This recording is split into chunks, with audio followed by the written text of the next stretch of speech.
Olá, boa noite, sejam muito bem-vindos. Você que estava ligado na novela, continua com a gente. É hora de ficar bem informado comigo, Suane Guerreiro, no SBT Brasília, a segunda edição.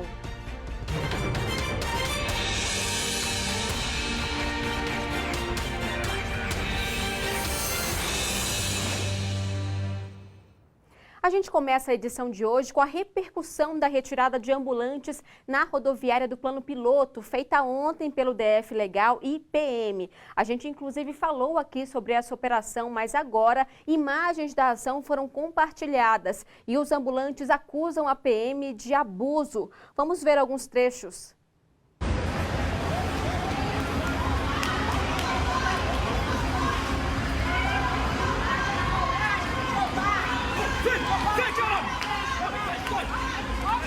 Que é isso? Que é isso? Que é isso, senhor? Que é isso, senhor?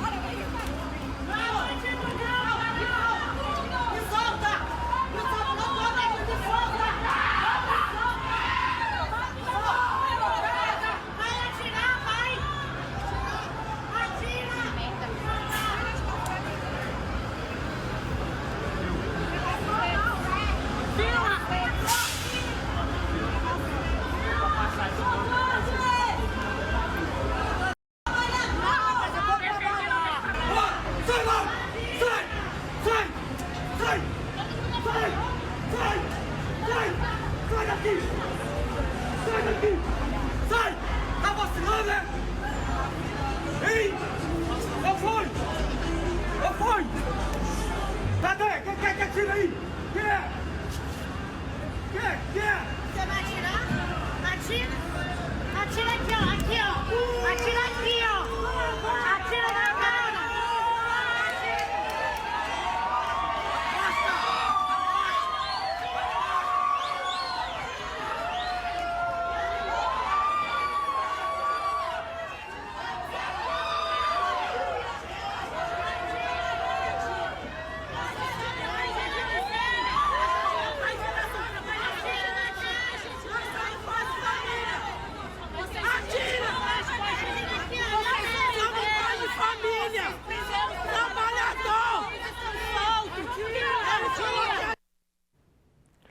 São imagens fortes, né, gente? Com a divulgação delas, a ação repercutiu. A repórter Amanda Mustafa está acompanhando o caso.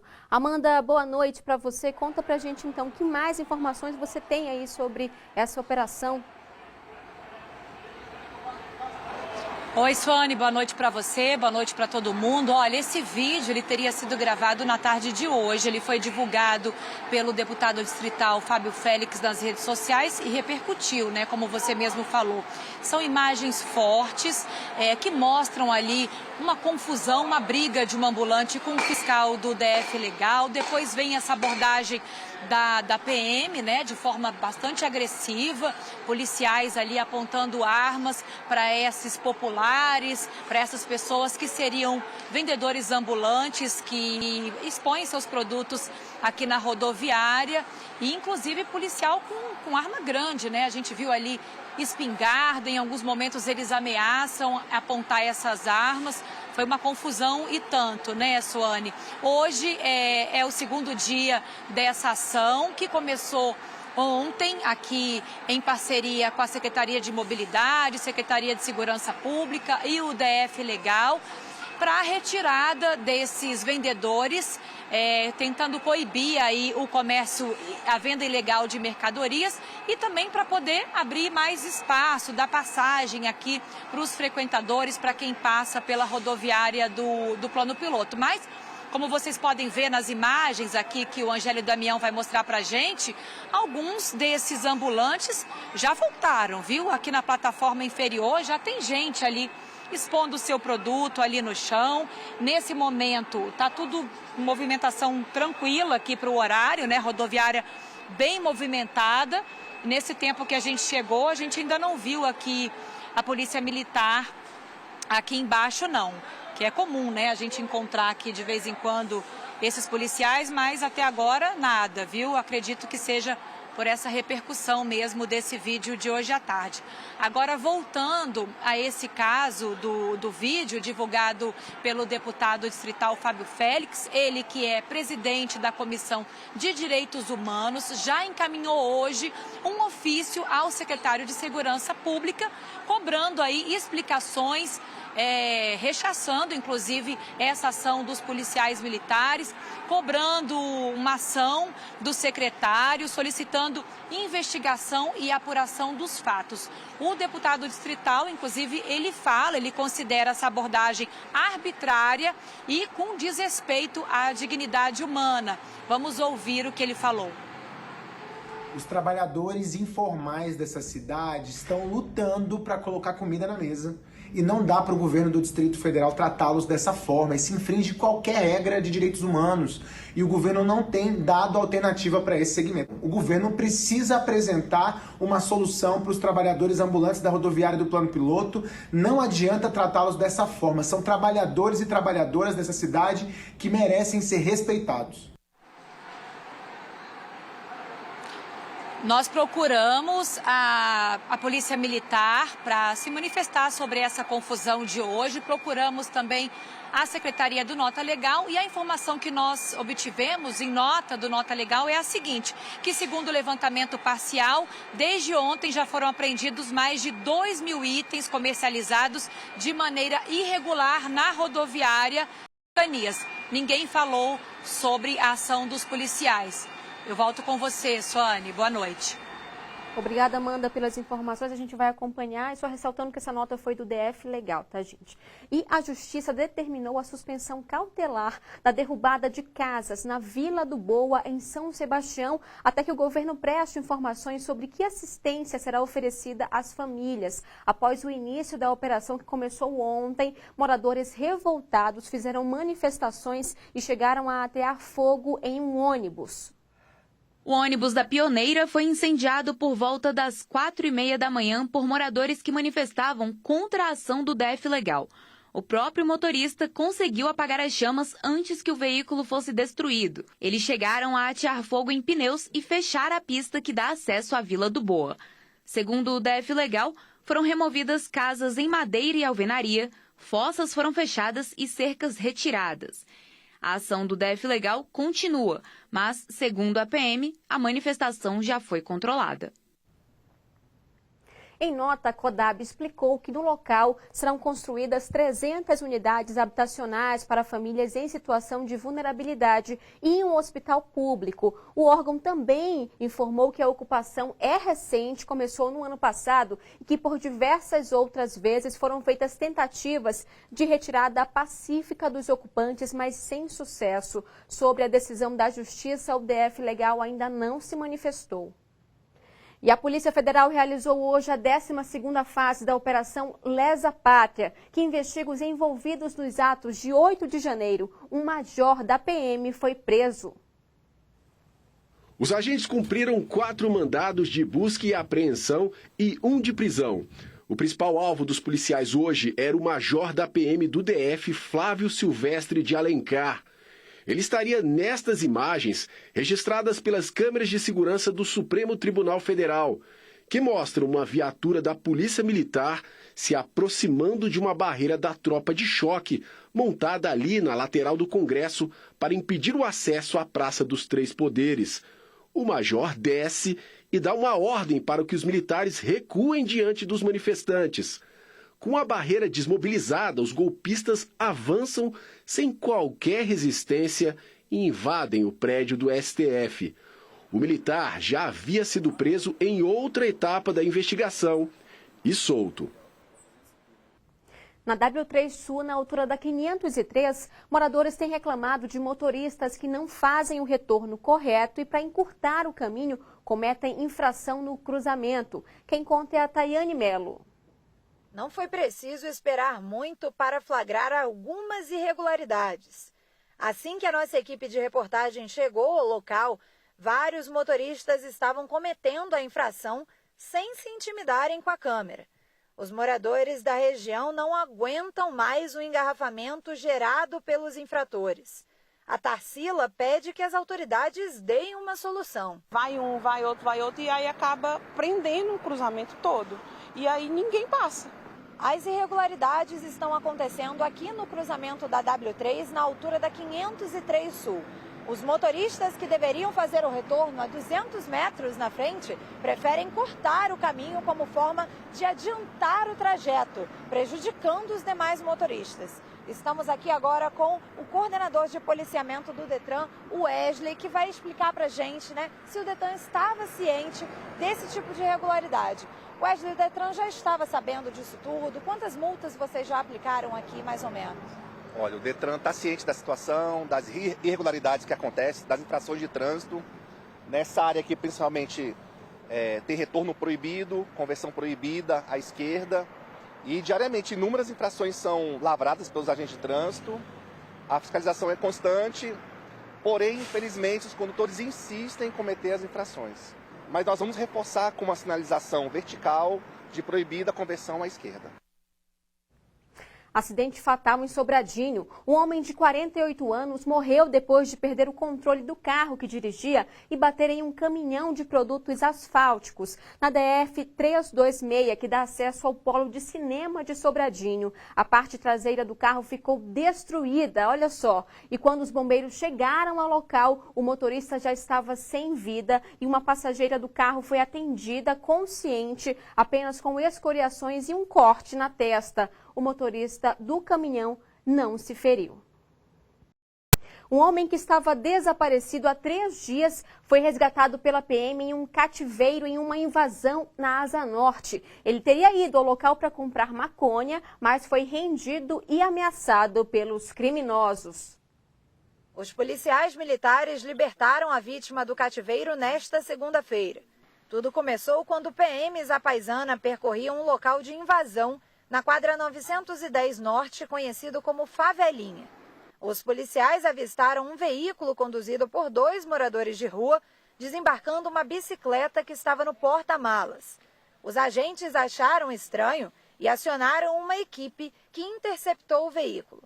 Na delegacia, os policiais foram informados de que o carro usado no furto da bicicleta pertencia à namorada de um homem que estava desaparecido desde o último sábado. Os 2 suspeitos foram abordados e identificados. Eles possuem uma extensa ficha criminal.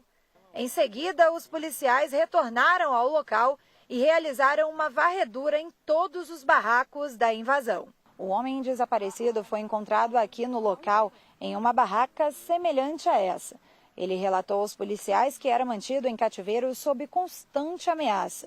Ele tentou fugir, mas os criminosos usaram um cachorro para impedi-lo, que acabou mordendo a sua perna. Ele estava bastante alterado, a gente acalmou ele e aí levamos para a delegacia.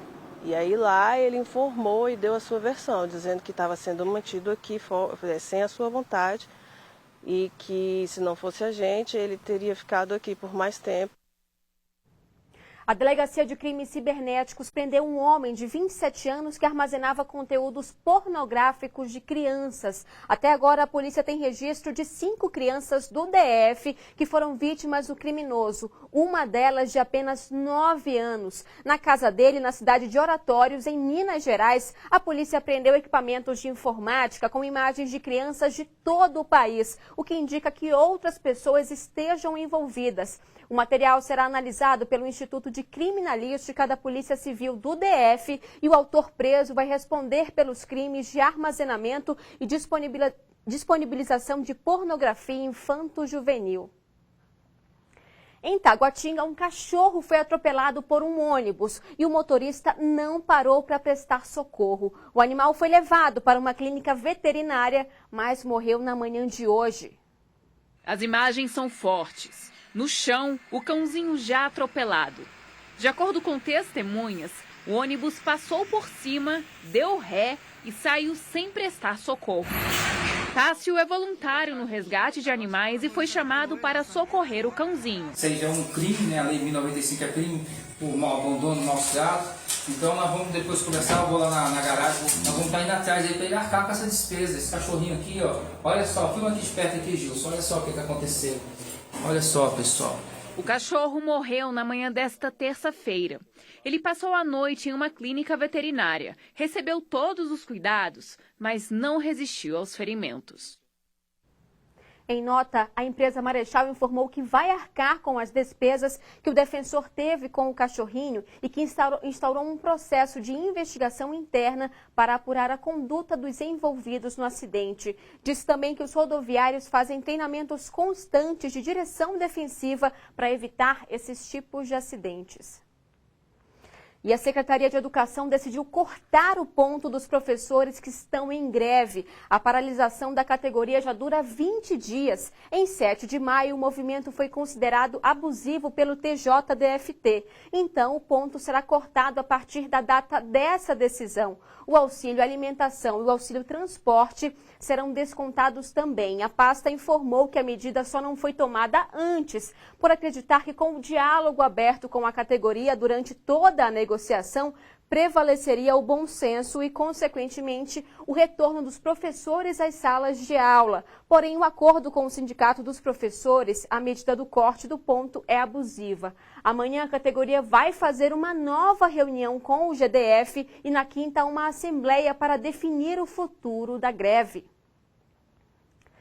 Em Águas Lindas de Goiás, 2 casos de violência contra a mulher. Em uma das situações, o companheiro assassinou a vítima a facadas na frente do filho de 11 anos. Na outra, o suspeito ateou fogo no corpo da mulher que, por sorte, sobreviveu. A mulher de 40 anos teve cerca de 45% do corpo queimado. O ex-companheiro, de 48 anos, jogou álcool gel na vítima e depois a ateou fogo. Ele já havia sido preso por descumprir uma medida protetiva contra a vítima.